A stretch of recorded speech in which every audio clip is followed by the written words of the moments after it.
Okay, guys, part two. We tried to put a clip on screen there, and our stream completely crashed. Streamlabs kind of pissing me off.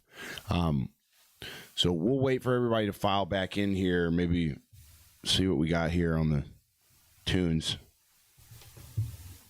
Let's see. Oh, my God. Oh, my God. Yep. This is normally the end of the episode sound here. Let's see if we're live when we're good and live. We should be. It came back with part two. You know, we had people in here as well. And the title of this is a part two episode because we crashed and pisses me off. Okay, but we crashed. So, I guess you get 2 episodes today, technically. First episode, 11 minutes, and we're back online because our streaming software just completely lost its shit. Hopefully everybody that was in this first stream finds their way back. And if they don't, then they don't. But we're gonna wait. We're gonna wait for everybody to file back in here. And if they don't come back, they don't come back. It's okay. But we were talking about the Super Bowl halftime show. We just hit 500 subscribers, by the way. So thank you guys for that. We just hit 500 subscribers. It's a huge milestone. Thank you guys for subscribing. We're going to be here, I'd guess, for about 25 more minutes. I don't have any kind of outline. You know, I already talked about the damn halftime show on part 1 of this episode. So yeah, it kind of when your damn streaming software crashes like that, and there's definitely been episodes like technical difficulties is just part of it, you know, especially with it's a one-man crew. I'd love to get us to the amount of subscribers that we can start hiring people, but it's just a slow burn, you know, and I realize that. So when you have technical difficulties, I'm the guy that fixes them, and I ain't the smartest man around, but we just try to make do with what we've got. We've got people back in the stream now, so let's get back into it. Hopefully we found most of the people that were in the stream on part 1. If you guys are just popping in, welcome to In the Jar Football Show, where we kind of rant about a lot of stuff in a dumb way, particularly football stuff. We're now on the 2nd episode of the off season, so we're going to go back to our roots. We've been doing this show for about 2 years, and when we started the show, I had no idea how I was going to keep a solo show going for an hour a week. Fast forward, we're live every single day, and one thing we kind of lost with going live was reacting to clips like we used to in the olden days on the show. So I want to get back to that, especially with the off season. That's ironically what crashed our first part 1 of this program. So let's hope it doesn't crash it again. If it crashes it again, I'm not sure what we'll do, but let's get into it. Get 'em, Ray! Get 'em, Ray! Get 'em, Ray! It don't matter how we do it, as long as we do it. It's gonna be me and Ray in here. Why we up in here cooking? Get him, Ray! Get him, Ray! What you did, boy? Throw it in here. That's what I'm saying. Oh, you put the taco sauce in the meat already? Get him, Ray! Yeah, this is my new thing. This is what I do. Get 'em, Ray! Yes, they did all of that. You need some water. No. You do need water, and you ain't supposed to just fry that shit up like that. You need some water? No, Ray. What are you doing? No, bro. Why did you put the oh my Nah, God. because I was going to make a taco supreme. Y'all, Oh my fucking God, Ray. It don't matter how. saute that It first. don't matter how we do it, long as we do it. It's gonna be in Me there. and Ray in here. All right, we up in here cooking. Get him, Ray. Damn. When I saw that damn clip, I was like, "Get him, Ray!"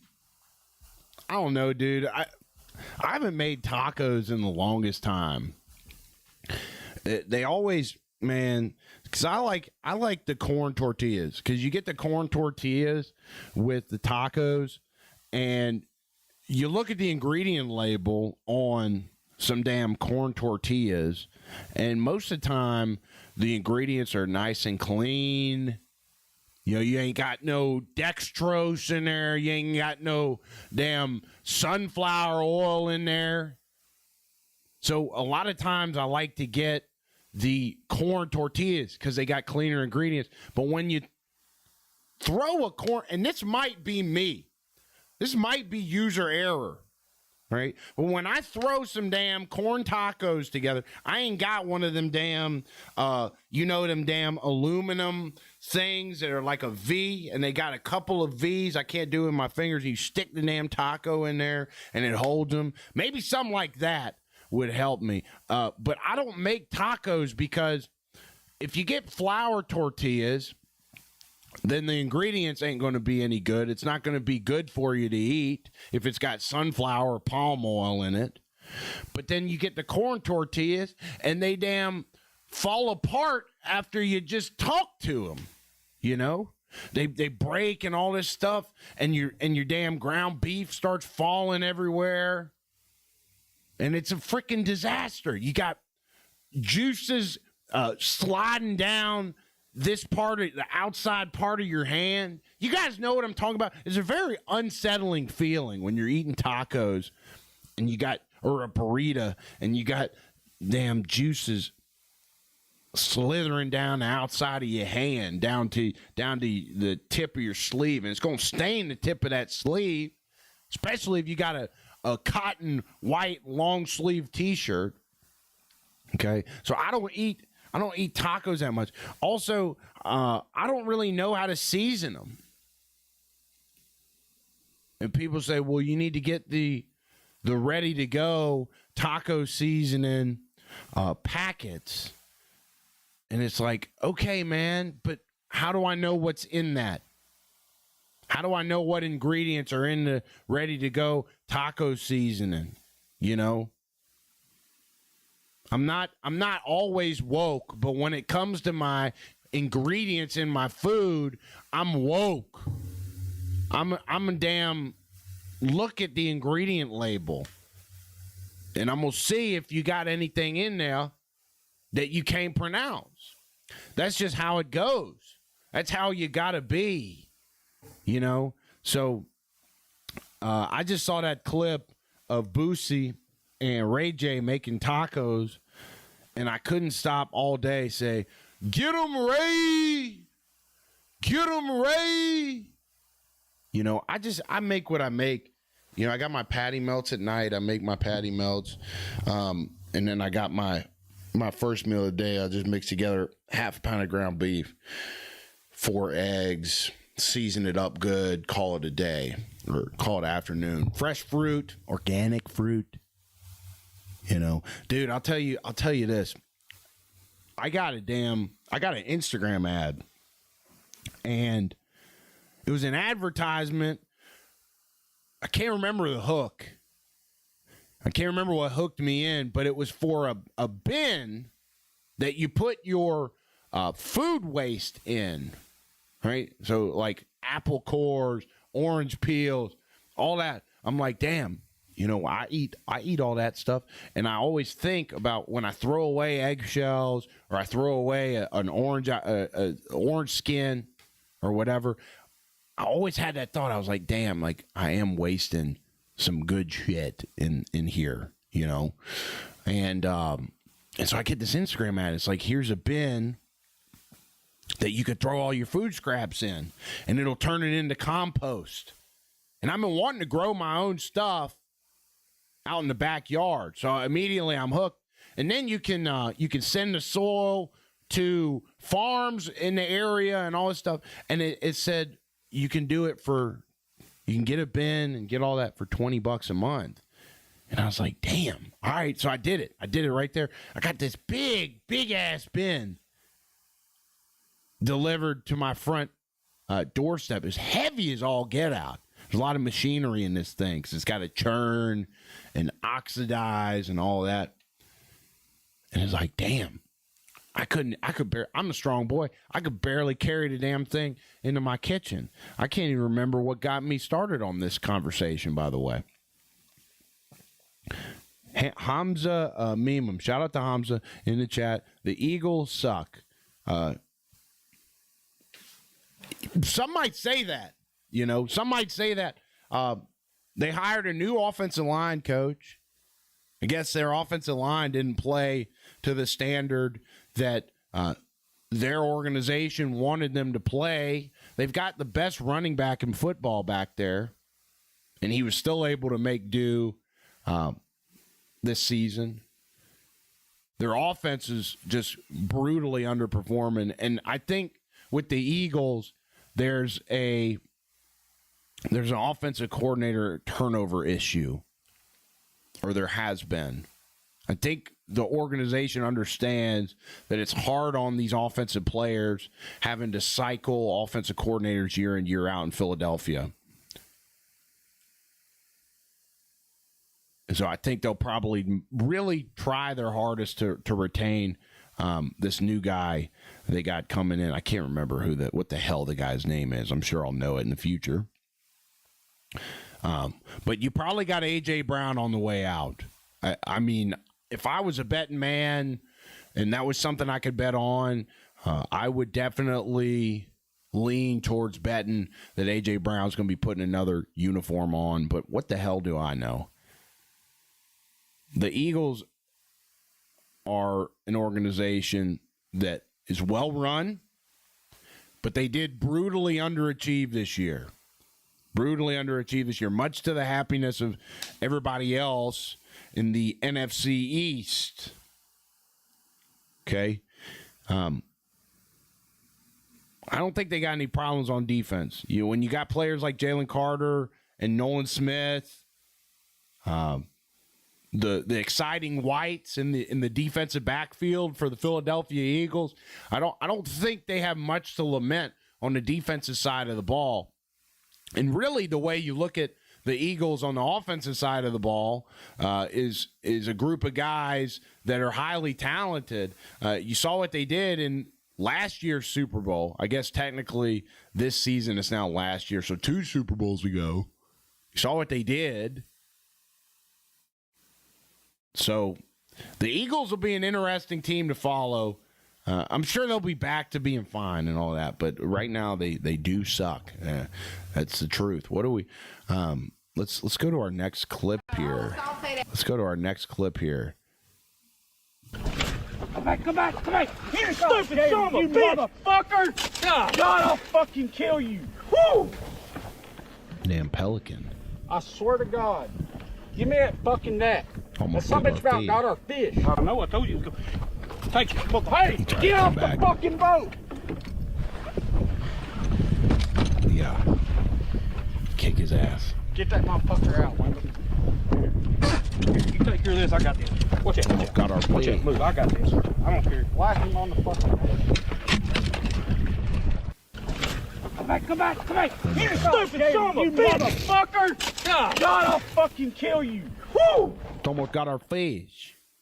I don't know, man. Pelicans are persistent bastards, brother. They got some stomachs on them. They got a damn gullet on them. Pelicans are very persistent. I don't know if that's an evolutionary thing or if it's probably part evolution and then part conditioning. Every time, dude, when I go fishing in Florida and we come back and we got some stuff and we got to fillet it up, I tell you what, these damn pelicans start coming to you in droves. It's like if you if you pulled up with an illicit substance at Skid Row in L.A. That's how Pelicans are moving when you pull up with a little bit of fish in your damn cooler. You know, they're persistent.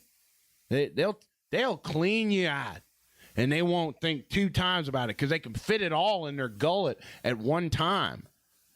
You know, I can't imagine what kind of cargo a big pelican is rocking with. You know, a pelican that's a big G, got the big ball and type of energy, you know, head honcho type of energy. I remember one time we came back, can't remember what kind of fish we came back with in Florida, came back to the dock, and there's a big fish. I can't remember for the life of me. Maybe it was a lane snapper or something, and we filleted it. And you got the fish skeleton, you know, from here to here. I mean, it wasn't small. And my boy threw it to a damn pelican. And he caught the whole thing. Only thing that was sticking out was the head. And they just threw it back. And he had to, you could see the fish from outside of the pelican's gullet. You could see it like it was sitting right here. Like his jaw was coming down to here on him, and the fish was just sitting there, and I don't know whether he just, because they ain't got no teeth. Pelicans ain't got no teeth, so I don't know what he was waiting for. I don't know if maybe he rolled around on the inlet for a couple minutes before he decided to send her on home. You know, pelicans are interesting creatures. Welcome to our football podcast, by the way, where we talk about damn pelicans.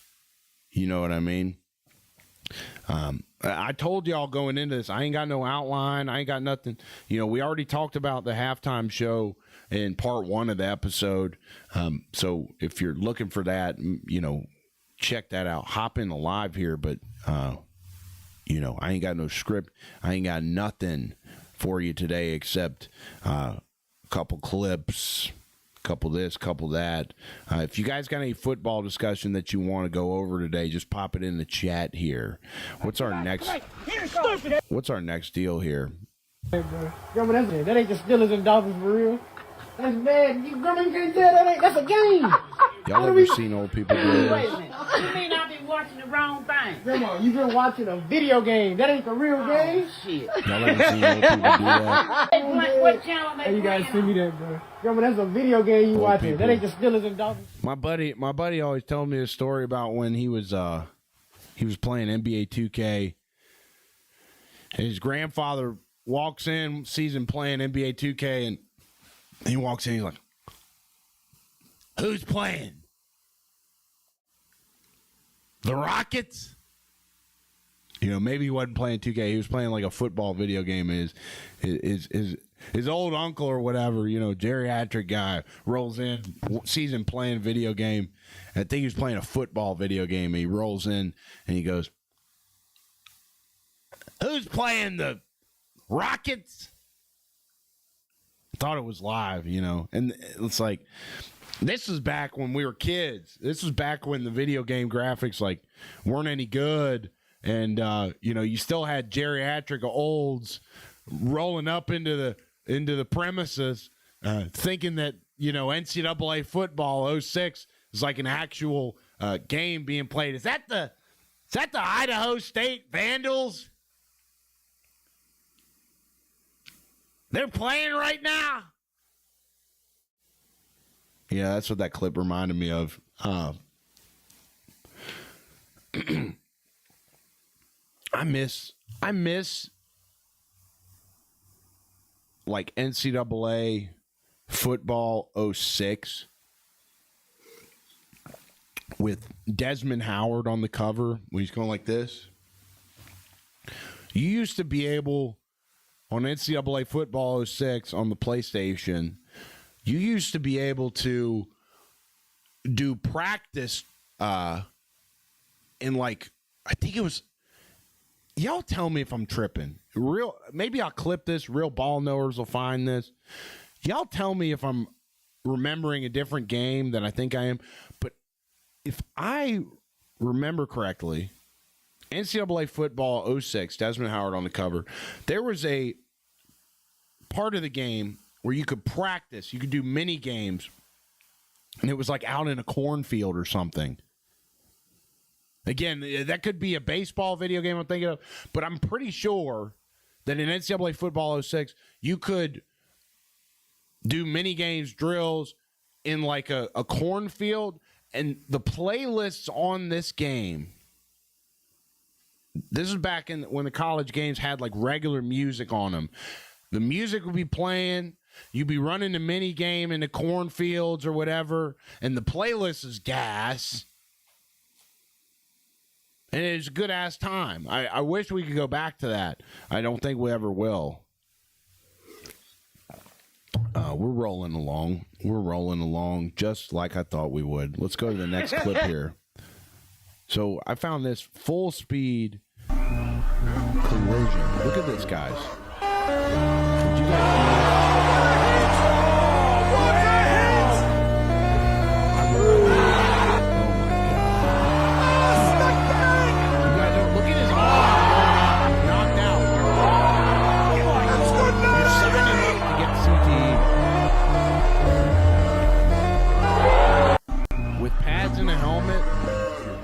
think about doing it?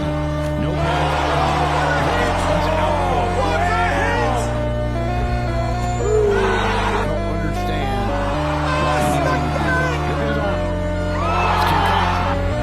And we're worried about kickoffs. In the damn NFL. We're worried about kickoffs. This is a real sport. It's called, I can't remember what it's called, full speed collision or something. I mean, I don't understand why people sign up for that at all. Let's unpack the Super Bowl for a little bit longer, and then I'll let you guys go here. Does that sound good? Randy Fine. Okay, this is the Tallahassee Democrat, so let's be careful. I'm reading an article from Tallahassee Democrat. Randy Fine, I don't know who that is. Am I even going to be able to read this article? Lord have mercy. I don't even, let's see. Okay. Randy Fine calls for FCC action over Bad Bunny Super Bowl performance. A Republican member of Congress from Florida says someone must pay for Bad Bunny's Super Bowl performance. Randy Fine posted on social media that he was alerting the chairman of the FCC about what he called the Grammy-winning Puerto Rican musical artist's disgusting halftime show. It was disgusting. Bad Bunny, okay, don't care about Bad Bunny. You can't say the F word on live TV. Calling the performance illegal. Had he said these lyrics and all the other disgusting and pornographic filth in English on live TV, the broadcast would have been pulled down and the fines would have been enormous. Wrote Fine, a former state lawmaker elected to Congress in April 2025 to replace I Don't Give a Shit.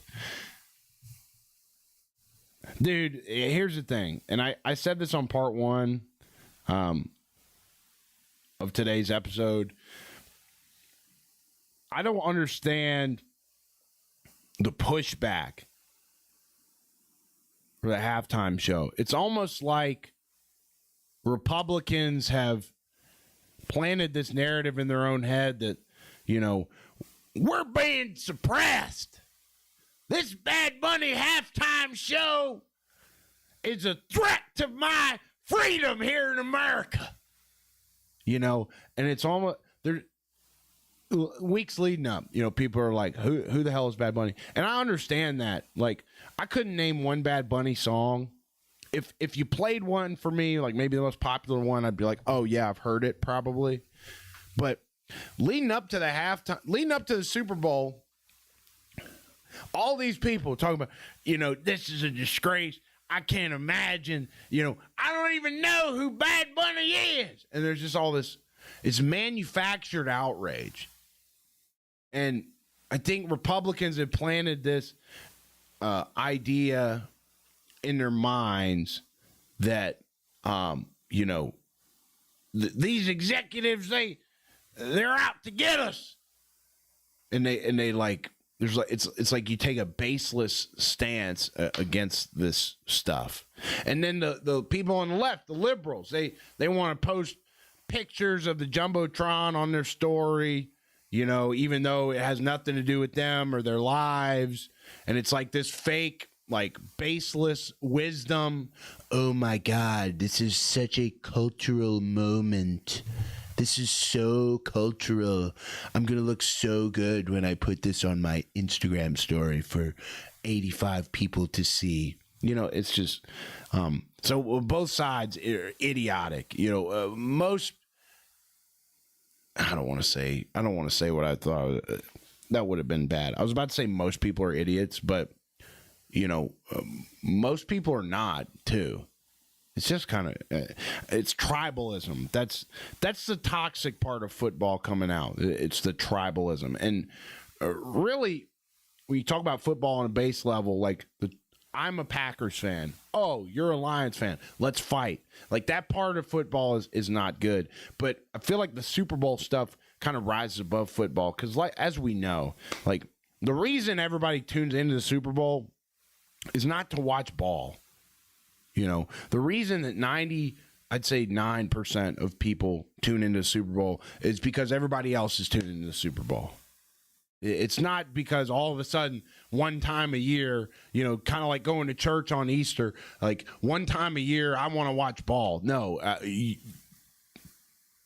Super Bowl gets its viewership nowadays because everybody else is watching the Super Bowl. It became a big cultural moment because, yes, football is the perfect sport for TV. Do you guys know in a 3-hour football game that only 11 minutes of that 3 hours is actual action, plays being run? I didn't realize that.